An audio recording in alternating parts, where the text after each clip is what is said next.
Usually when you read texts on like enlightenment or human mastery, they read like these totally sterile instruction Oh, manuals. yeah. Like perfectly pristine blueprints. Right. They give you this guide for becoming a perfectly calm Jedi master, just sitting on a mountaintop in total silence. And I mean, that sounds great. In theory, sure. Exactly, in theory. But they rarely tell you how to actually be that Jedi when you're stuck in line at the DMV, your phone is at 4% battery, the AC is completely broken, and you desperately need to use the restroom. Right. It's the ultimate reality check. Because if your spiritual practice or, your life philosophy completely falls apart the second someone cuts you off in traffic, you don't really have a practice. Yeah, you just have a hobby. Exactly. Just a hobby. So welcome to today's deep dive. If you're listening to this right now, maybe you're on your commute, maybe you're like doing the dishes, I want you to think about that gap, that massive gap between the person you want to be in theory and the chaotic, kind of messy person you actually are on a Tuesday afternoon. Yeah, our mission today is really exploring that specific friction. What happens when high-minded theory just completely collides with being a normal human being? And the stack of sources we're pulling from today to do this is, I mean, it's just an architectural marvel. We've got this vast, really complex collection of manuscripts. It's dense stuff. Super dense. It covers concepts like mathematics and the integrated equation of life. But then sitting right next to those intense algebraic formulas is this deeply profound yet entirely ridiculous narrative. It's called the Emoji Volution Trilogy. Which is such a fascinating juxtaposition. I mean, the text literally describes this universe as the blooper reel of enlightenment. The blooper reel. Right? It's as if the universe is constantly trolling us just to see if our sophisticated, high-level internal architecture can actually survive a broken line of code. Or like a super awkward grocery store encounter. Exactly. So to really understand how this dynamic works, we're going to actually role play a bit. We're going to walk through 3 specific scenes from a simulation in the source material. It's called the Code Arena. Yeah, it frames human development as like a series of video game boss battles. Which I love. So let's just dive right into the deep end. The first threshold of any new endeavor is just starting, right? Facing the blank screen. The hardest part. Yeah, the text calls this the final coding exam. Right, is the threshold of the known into the completely unknown, the moment right before you actually commit to doing the thing. Okay, so picture the scene from the text. The main character, who is just called the Traveler, is sitting at a desk, and they are surrounded by exactly 47 empty coffee cups. Naturally. And they have Stack Overflow tabs open on their browser that are stacked taller than the Willis Tower. Oh, yeah. Every programmer's nightmare. Right. There's this rubber duck wearing tiny little glasses sitting next to the keyboard, and a single lit prayer candle. And the label on the candle just says, "Please compile." Which, I mean, that is the universal altar of anyone who's ever tried to build something from scratch. It really is. So the Traveler cracks their knuckles, they take a deep breath, and they say, "All right, universe, it's just me, my IDE, and crippling imposter syndrome. Let's do this." And then the screen flickers. Yeah, reality pixelates. Yeah. The Traveler gets sucked into this digital dimension the text calls the Code Iverse. It's this bizarre place where variables actually have literal feelings, functions, throw tantrums. And semicolons are sentient beings plotting world domination. Yes. So as a Traveler steps into this first level, the boss appears. And it's intimidating. It's described as this giant, glitching hello world text with laser eyes that just looms over the Traveler and bellows, "Foolish human, you think you can just print me? I am the alpha and omega of code." So the Traveler is like absolutely terrified, trembling. They timidly type system.out.println and then hello world with a question mark, and they hit enter. And instantly, it's an absolute error message explosion. Sirens are going off. The console is just screaming red text everywhere. And the errors, the text lists are so brilliant. You have error, hello world is having an existential crisis. Oh my gosh. An error, world not founded, did you mean Earth? Which is so funny. And my personal favorite, error, semicolon is judging you. Semicolon is judging you. I feel that one in my soul. So the Traveler is frantically Googling, why is Hello World roasting me? They are completely desperate, and this is where they perform the sacred ritual. Oh yes, the great Stack Overflow summon. Right. They open 73 new tabs. They find a mysterious user named Xcode Wizard XX. They copy their code, paste it in, add 47 random semicolons just for good luck, and scream the source code out loud. I have no idea what I'm doing. TDOs figure out literally everything. Yes.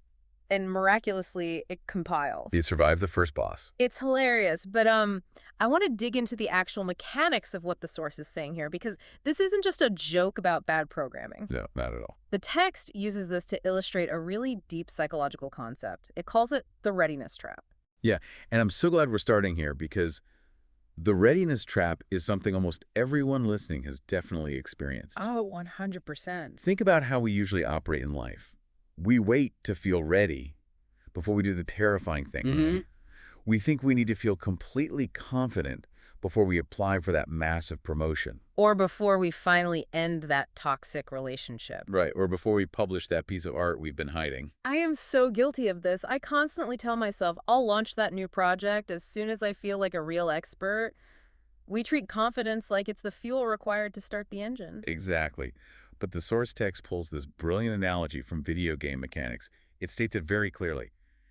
Confidence is the loot. Confidence is the loot. That just completely flips the paradigm. It really does. I mean, in a video game, you don't get the boss's loot before you enter the dungeon. Right. You don't get the magic sword and then decide if you want to fight. Exactly. You enter the dungeon, trembling. You have no idea what you're doing. You fight the boss, you fail, your system crashes, you try again. And when you finally survive and defeat it, then the boss drops the badge of confidence. So the confidence is the reward for surviving the action, not the prerequisite for taking it. Precisely. But wait, hold on. Let me push back on this a little.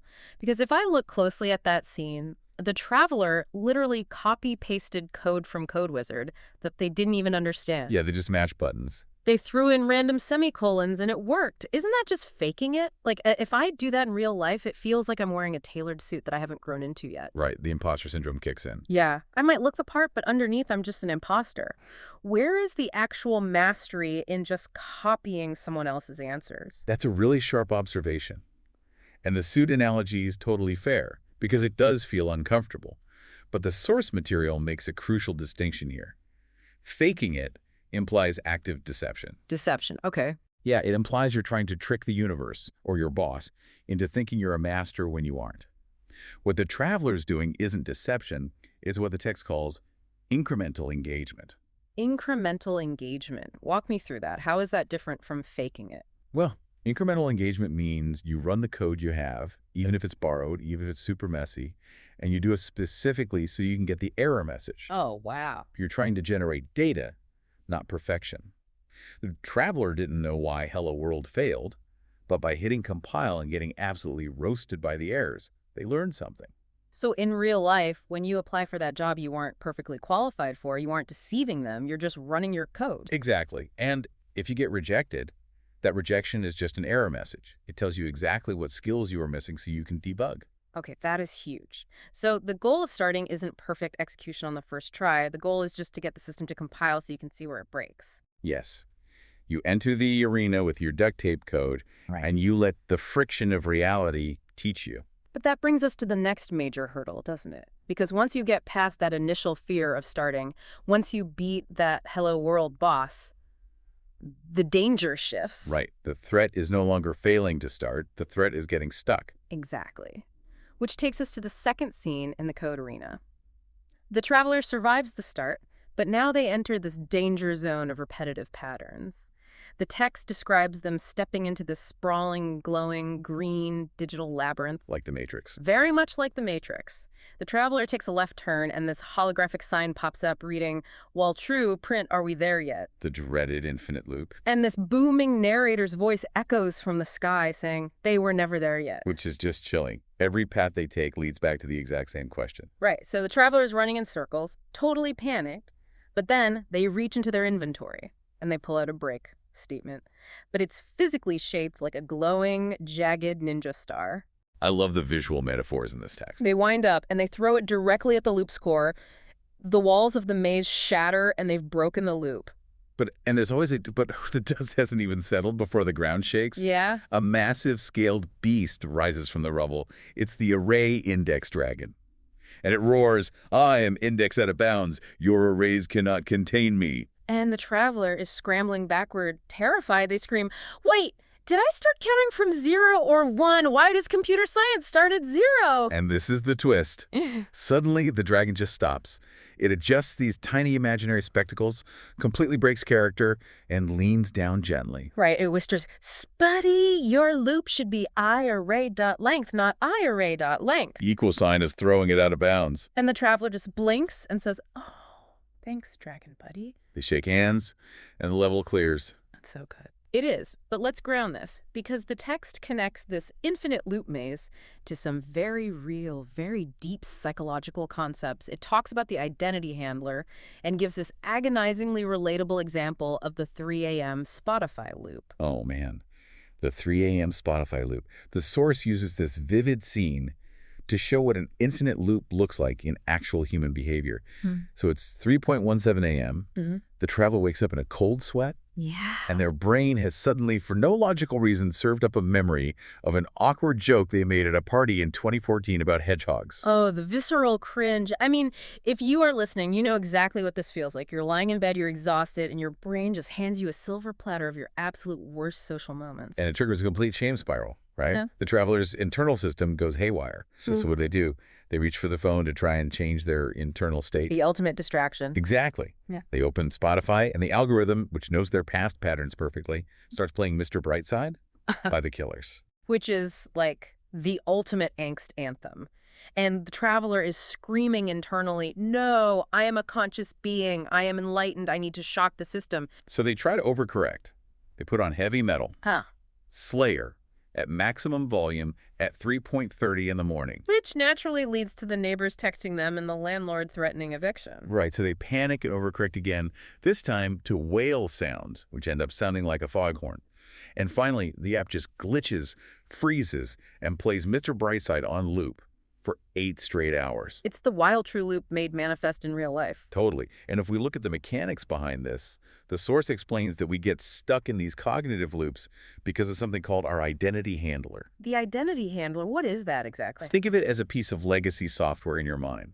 It was written years ago, maybe when you were a teenager, specifically to protect you from emotional pain. So when the traveler felt that acute shame about the 2014 joke, the handler panicked. It tried to run an old script distraction, angst, wild overcorrection, just to keep the traveler safe from actually feeling the shame. Oh, I see. So the destructive loop isn't actually a glitch at all. It's a defense mechanism working exactly as it was originally programmed. It's just severely outdated. Precisely. It's functioning perfectly based on old parameters. And the text argues that the only way out of this is what it calls the inversion kick. That's the ninja star, the break statement. Yeah. So explain the inversion kick to me. What is that action in the real world? It's the conscious intervention to step out of what the text calls responsive one variable mode. When you're in responsive mode, you are just reacting to the loop. Right, reacting to the shame, reacting to the neighbor's text. Exactly. You are a victim of the momentum.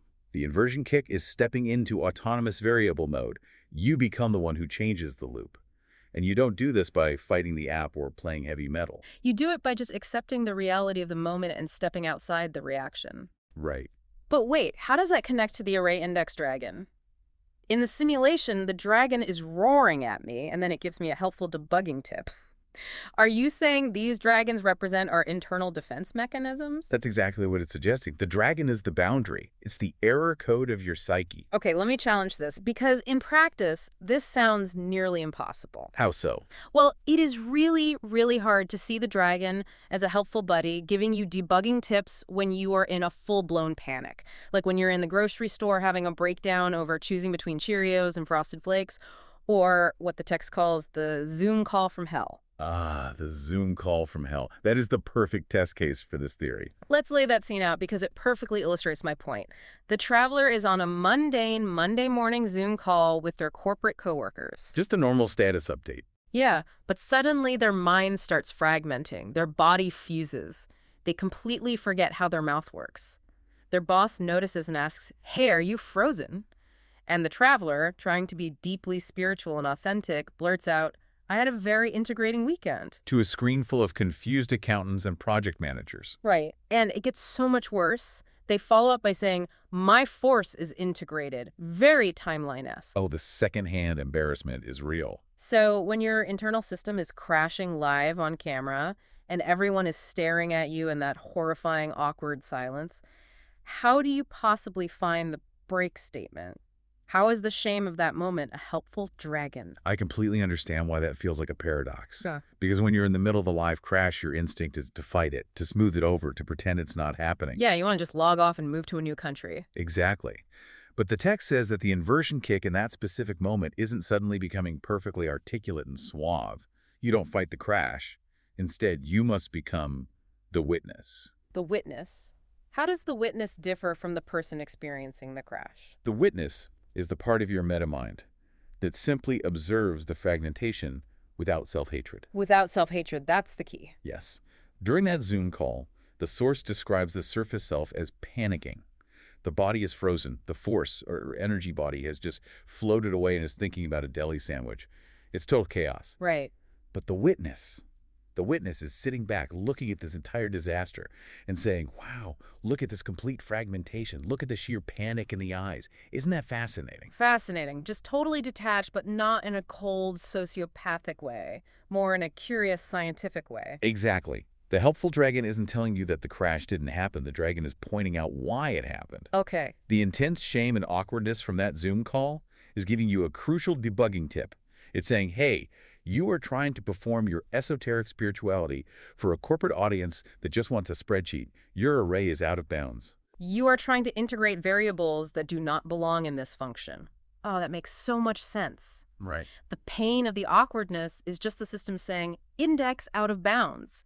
Stop trying to force your spiritual awakening into a Monday morning status update. It's a boundary issue. Precisely. You learn the boundary, you thank the dragon for the tip, and you adjust your code for the next call. Wow. Which leads us to the ultimate test in the simulation, defending this messy, glitchy, duct-taped version of yourself to the world. This brings us to the final level of the code arena. We've survived the loops, we've befriended the dragons. Now we have to defend our imperfect process. The thesis defense. Right.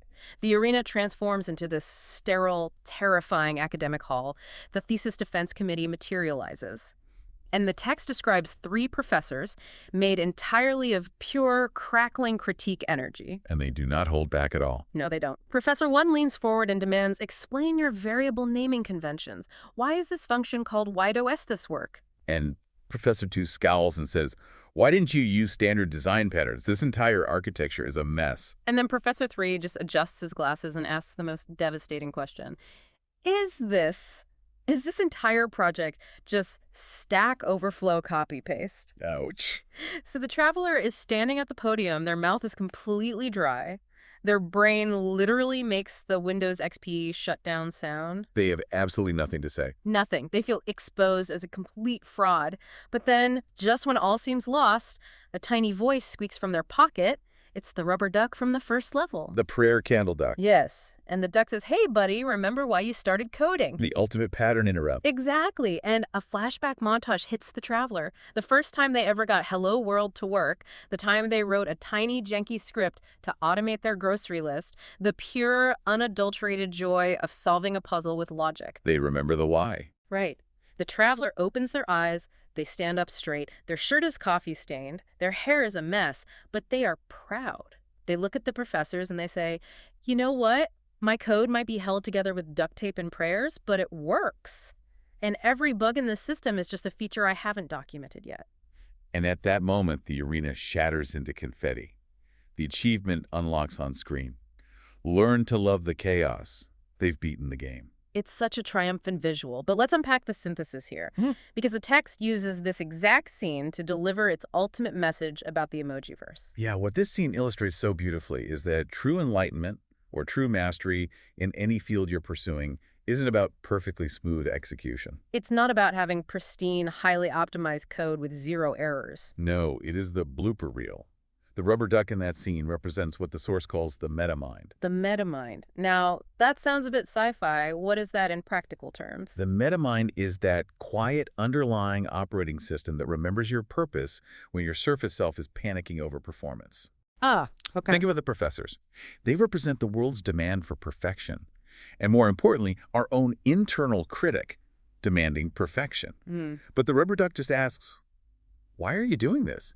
It reconnects you to the joy of the underlying architecture. It cuts through all that noise of critique. So it's really about embracing the mess of being human. There's this epilogue in the source where the traveler goes back to reality, opens their laptop, and writes a class called Life is Beautiful Chaos.java. I love that part. It shows that transformation isn't about becoming a robot who never glitches. It's about taking your messy humanity, the part of you that forgets PN numbers at the grocery store and yells at the neighbors at 3 a.m.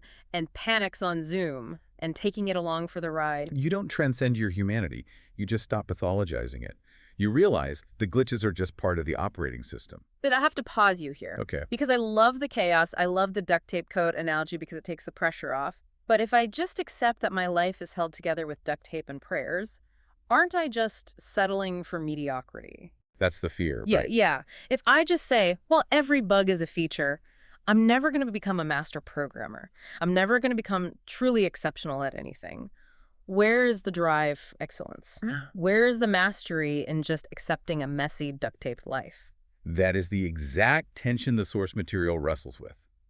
And it addresses your concern directly using the metaphor of scaffolding. Scaffolding, Right. like in construction. Yes. Think about a massive skyscraper being built in the middle of a city.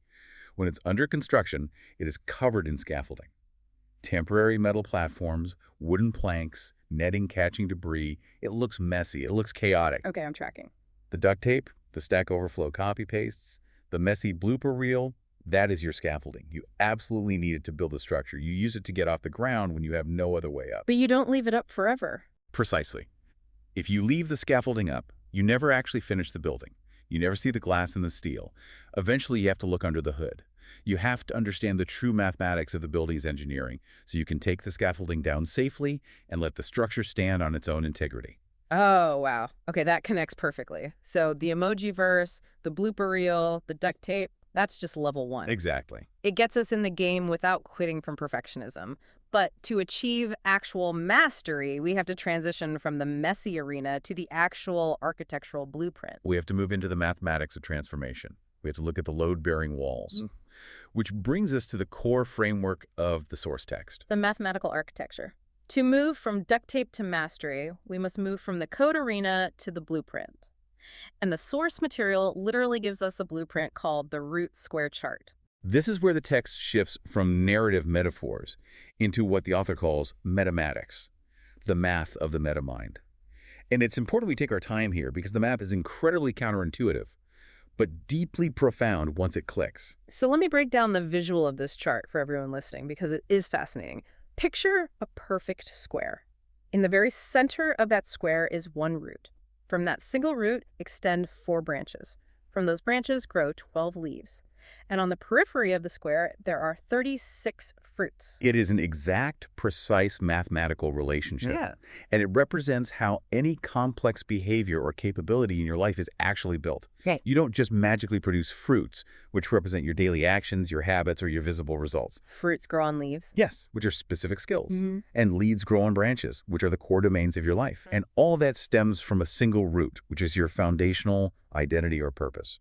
But the math here is what really bent my mind. The text introduces this thing called the synthesis operator. The symbol for it looks like a plus sign inside a circle, like a circled cross. The synthesis operator. And it's crucial to understand that this is not standard arithmetic addition. It's not multiplication either. It represents emergence. Emergence. Okay, let's slow this down and walk through the math from the text, because if you're like me, math isn't always intuitive. Yeah. The text says, if each leaf is a distinct capability, you would naturally think 4 leaves make up 100% of a branch, right? Standard division. Each one is 25%. So 3 leaves should equal 75%. Right. That's how we are taught to measure things. Additive progress. But the text says, no, 3 leaves DO equals 75% of the total capacity. But here's the kicker. You don't need the 4th leaf. If you only have 3 leaves, how does the branch function at 100%? Where is the missing 25%? And the answer the text provides is the overlap, Yeah. shared space where emergence happens. Explain this overlap, because it feels like magic math. Let's make it concrete. The source uses a brilliant analogy of athletes to explain emergence. Let's say you have 7 elite athletes. That's your raw material, your leaves. Okay, 7 athletes. If you just place them in a giant open field, super far apart from each other. They are just 7 independent people. There is no emergence. But what happens if you trap those 7 athletes in a small gymnasium together, throw a ball in the middle, and lock the doors for a week? Oh, they're going to invent a game. They are athletes. They won't be able to help themselves. The competition and the confined space will force it. Exactly. Now, did that specific game exist in any of the individual athletes before they walked in? No. The game emerged from the synthesis operator, from the overlap of their individual identities and skills forced into a shared constraint. Wow. That is what the missing 25% is. It's the spontaneous new capability that emerges when you combine your existing skills in a new environment. That is incredibly relieving. What that tells me is that I don't have to meticulously, painfully build every single percentage point of my life. I don't need 100 separate skills to be 100% effective. No, you don't. If I build the right leaves, the right core competencies, the overlap between them will spontaneously generate the rest. The game will invent itself. It's the ultimate efficiency hack of the human psyche. But to actually manage these variables, to know how to arrange the athletes in the gym, the text introduces another piece of math. It's called the position of one, or one over logic. This is the notation layer. It's how you define your relationship to your environment at any given moment. Walk me through this. X over 1 versus 1 over X. So think of a fraction. In 1 over logic, the number 1 represents you, your conscious will, or your executive authority. And X represents the environment, the task at hand, or even an overwhelming emotion. Okay, so 1 is me, X is the world. Exactly. If the equation is X over 1, which the text calls iterator first, you are in the denominator, you are the foundation holding the structure up, you are claiming executive authority over X, you are driving the car, you are enforcing your will on the situation. So an example of X over 1 would be like when I decide I'm going to sit down and write a podcast script for 2 hours, no matter what distractions come up, no matter if my phone buzzes, no matter if I'm tired, I am imposing my will on the environment. I am the denominator. Precisely. You are structuring the environment. But here is the danger. You cannot live your entire life in X over 1. Because it's exhausting. Very. If you try to constantly impose your will on every single aspect of your reality, you become rigid, you become exhausted, and eventually you burn out. The structure cracks. So you have to know how to shift the fraction to 1 over X. This is what the text calls delineator first. So the 1 moves to the numerator. I am no longer the foundation. Right. Now, you are granting executive authority to the environment or the moment or the other person. You are yielding. You are letting the current carry you. You are observing and adapting rather than forcing. That connects perfectly back to the 3 a.m. Spotify loop. When the traveler finally stops trying to drown out Mr. Brightside with Slayer or whale sounds and just sits in the kitchen and lets the song play, they stop fighting the loop. They yield to it. That's shifting to 1 over X. Exactly. And the true secret to balanced mastery, the inversion kick we talked about in the maze, is the meta ability to alternate between these two modes. Knowing exactly when to drive, which is X over 1, and when to yield, which is 1 over X. If you've ever driven a manual transmission car, this makes perfect sense. Think about it. If you stay in first gear, which is X over 1, always driving, always controlling, high RPMs, and you try to merge onto the highway, you are going to literally blow the engine. You will burn out. The engine cannot sustain that level of forced output. But if you shift into neutral, which is 1 over X, completely yielding while you are driving up a steep hill, you're going to roll backward and crash. That is a phenomenal analogy. The metamind, the architect we are trying to become, is the driver who feels the friction of the road, listens to the engine, and knows exactly when to shift gears. The metamind isn't the gear itself, it's the hand-on-the-stick shift. But, this raises a critical foundational issue.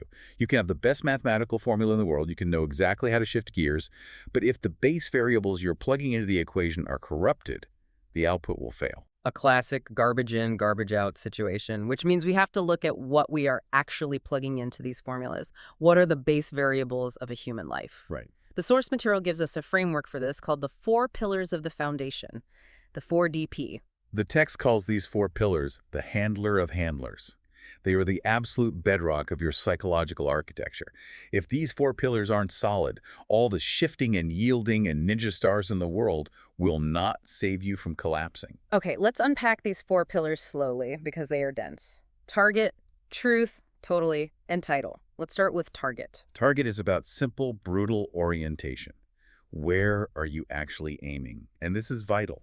It is not your fantasy goal. It is what your daily behaviors are actually oriented toward. Right, because I might tell everyone my goal is to write a novel, but if my daily orientation, my actual habit is watching 4 hours of television every night, my true target is entertainment. Exactly. The universe doesn't care about my stated goal. It responds to my behavioral target. Your actions reveal your true target. Which brings us to the second pillar, truth. What do you actually believe? This is the operating system running beneath your conscious awareness. The text spends a lot of time on dispelling limiting beliefs here. It explains that if your underlying truth is, I'm not the kind of person who deserves success, or I am fundamentally an imposter, then your target is totally irrelevant. Yes, your internal truth will actively sabotage your target to maintain its own consistency. It's the identity handler protecting the old code again. Exactly. Which brings us to the third pillar, which is perhaps the most confrontational of the four. Totally. Oh, the totally protocol from the text. I found this absolutely fascinating. This is about how much of you is actually committing to the path you've chosen. It forces you to look at your escape routes. Right. It asks the uncomfortable question. Are you standing in the doorway with one foot still in the hallway? Are you hedging your bets so you don't get hurt if you fail? The protocol it lays out is so concrete. It's 4 specific steps. Step 1, name the choice clearly. For example, I'm going totally in on this career change. Okay. Step 2, identify the hedge. My backup plan is secretly keeping my old resume updated and casually checking job boards. Step 3, close the escape route, delete the old resume. And step 4, declare it and move. You have to burn the boats. And we have to explain why the brain requires this. If you leave an escape route open, your identity handler will always take it the moment you encounter friction. The brain is wired for safety, not for growth. So by burning the boat, you force the brain to synthesize new solutions rather than retreating to old comfort zones. Yes, and that leads to the fourth and final pillar. The story you are living inside, the nouns you use to describe yourself. The source gives this beautiful, very vulnerable example of shifting a title. It talks about moving from the title, the one who has it all together, which is a very defensive, fragile title that requires constant perfection and exhausting maintenance, to a new title, the one who shows up as is. Think about the energetic difference between those two titles. How much energy does it take to constantly defend the one who has it all together? A ton. You have to hide your mistakes. You have to panic over the blooper reel. It's exhausting. But the one who shows up, as is generative. It allows for the duct tape. It allows you to enter the arena without needing to be perfect. So, target, truth, totally, title, the 4DP. And the text uses this incredible doorway analogy to tie this entire architectural concept together. If we look at the bigger picture of how we handle obstacles, imagine you were trying to walk through a doorway. The doorway represents a life obstacle. It could be a hard conversation with a spouse, a massive career leap, or trying to break a bad habit. We usually just stare at the door and try to force it open with sheer willpower. We just bang our heads against the wood hoping it breaks. But a door does not exist in a vacuum. The door is held by a frame. The frame is held by a room.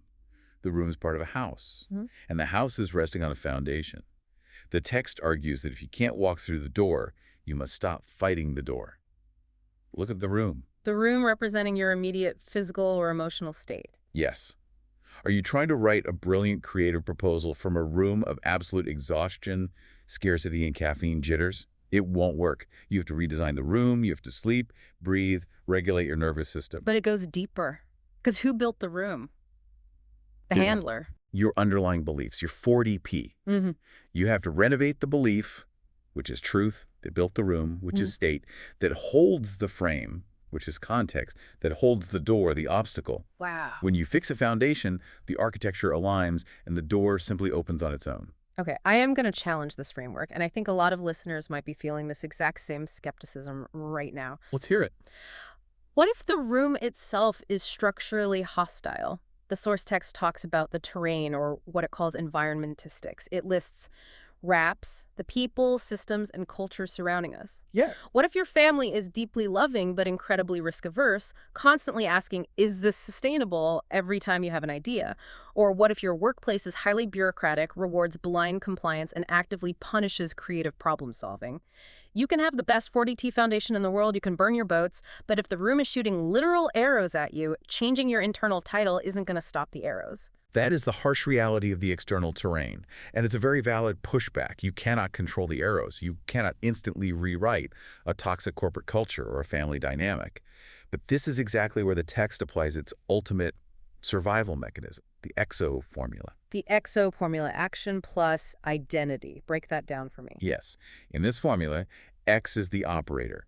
It represents the mechanical action you take. O represents the narrative, the identity, the title you hold internally while taking that action. If the workplace is hostile to creativity, you don't wait for the work case to change.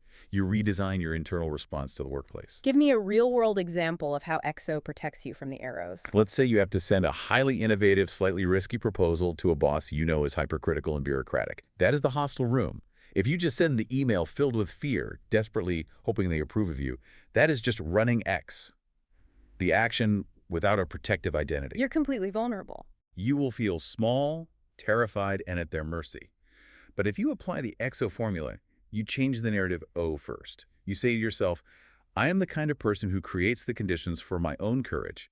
I am sending this proposal because the work demands it, because it is the right solution, not because I need this specific boss's validation. Oh, I see it. You shift the position of 1. You put yourself back in the denominator, X over 1.